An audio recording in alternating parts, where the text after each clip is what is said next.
Lumière Kaboulo TV, Lumière Kaboulo TV, Lumière Kaboulo TV.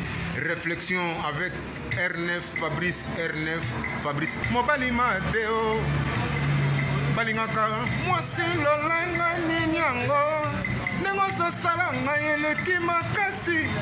Kaboulo TV yo, Lumière Kaboulo, réflexion.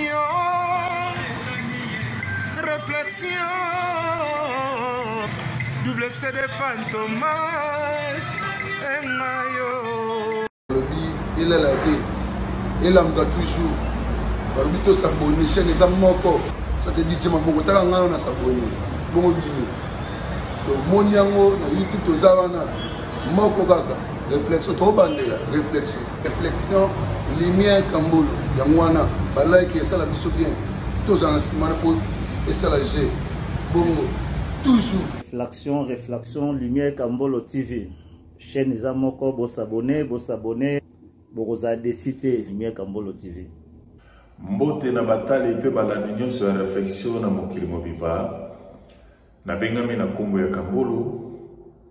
Na ekopesa merci pe babona netoza toujours na mois de janvier. Babona na bao nyonso bazo soutenir réflexion.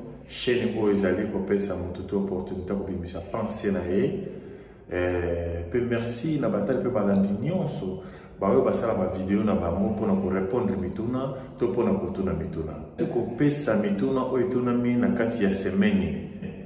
Alors mutuna liboso ya semaine ezali oyo baboto laka mobali mwasi to mwasi yemoko a décidaka ko kene na relation mosusu pareil oyo na ngambo ya mwasi to ya basi mutune ezali oyo nde balobaka mwasi abeti mosinzo komezui mobali ya moto mosusu ezali mwasi motabotoli mobali wana na maboko ya mwasi mosusu to mobali ye moko a décidé kokota na relation ya mwasi mosusu.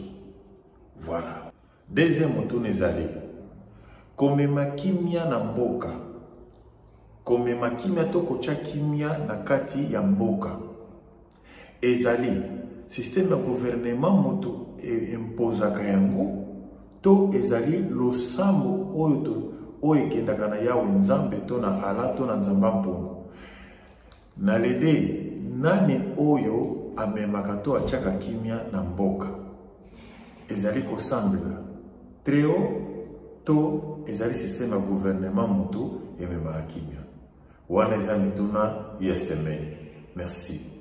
Tokozela biano na bino avec plaisir. Ana réflexion moto avec moto azalite to partager ka ba idée. Bye.